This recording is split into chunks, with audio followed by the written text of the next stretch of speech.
en las costas más remotas, donde la tierra termina en roca y el mar comienza en un murmullo constante, existían hombres que vivían prácticamente solos durante semanas, a veces meses. El farero, una figura discreta, rara vez mencionada en los relatos de viajeros, pero imprescindible para que los barcos no acabaran hechos pedazos contra los arrecifes invisibles bajo la espuma. A comienzos del siglo XX, la vida de un farero era una mezcla de rutina estricta, aislamiento prolongado y una vigilancia constante del horizonte. No era un oficio romántico, era un trabajo de constancia, paciencia y resistencia mental.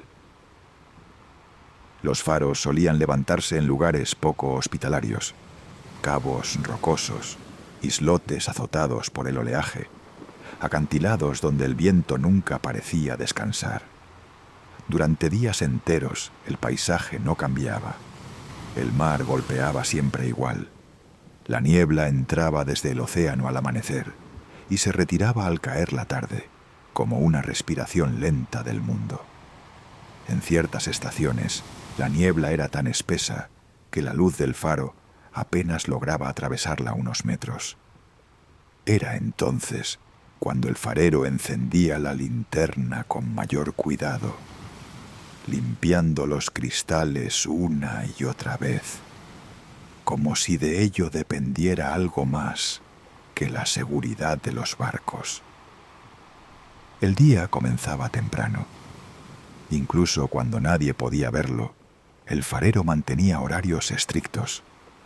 Por la mañana, revisión de la lámpara, limpieza de los cristales, comprobación del mecanismo de rotación, revisión del combustible o de los sistemas eléctricos primitivos en los faros más modernos. Después venían las tareas más mundanas: preparar una comida sencilla, reparar pequeñas grietas en la madera, revisar el estado del techo tras los temporales, registrar en un cuaderno el estado del mar, del cielo y del viento. Estos cuadernos, en muchos casos, eran lo único que conectaba al farero con el paso del tiempo. Día tras día, las mismas anotaciones: niebla densa, oleaje fuerte, gaviotas al amanecer. En lugares aislados, esos registros se volvían extrañamente detallados, como si escribir fuera una forma de recordarse a uno mismo que aún estaba allí.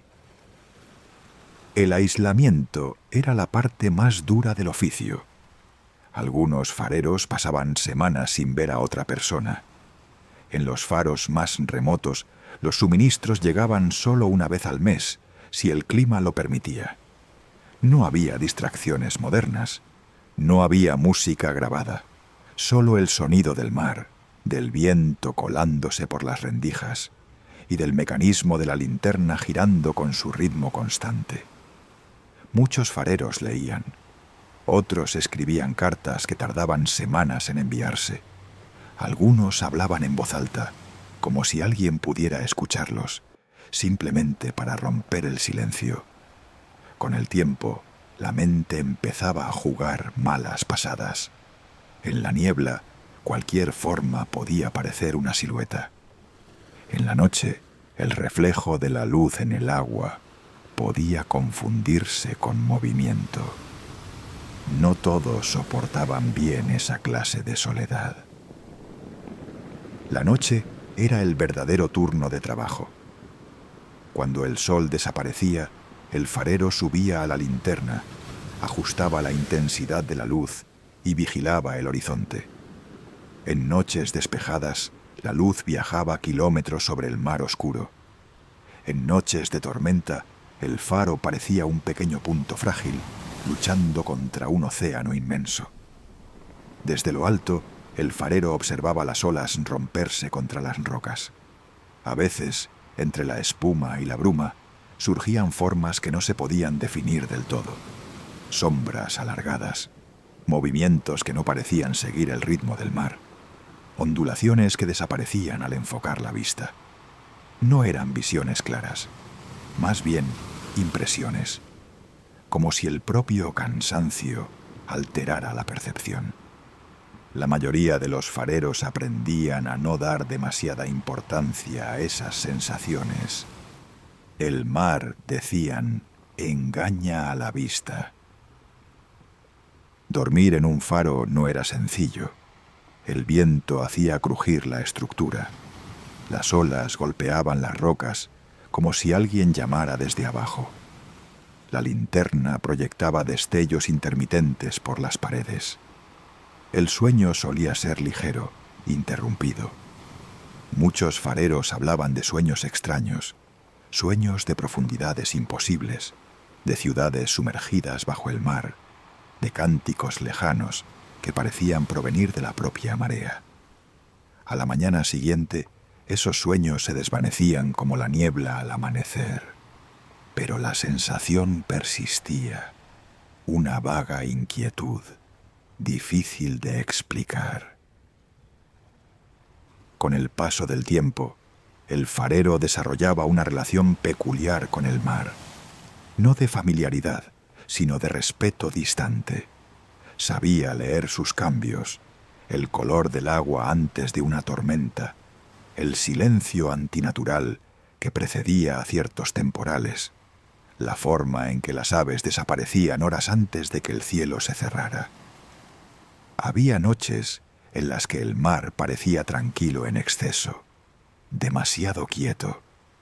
En esos momentos, el farero tendía a mantener la luz encendida con especial cuidado, como si la calma fuera, en sí misma, una advertencia. De vez en cuando, un barco de suministros atracaba cerca del faro. El breve intercambio de palabras con los marineros era un recordatorio de que existía un mundo más allá de la niebla. Los fareros no solían hablar de lo que veían o sentían durante las noches.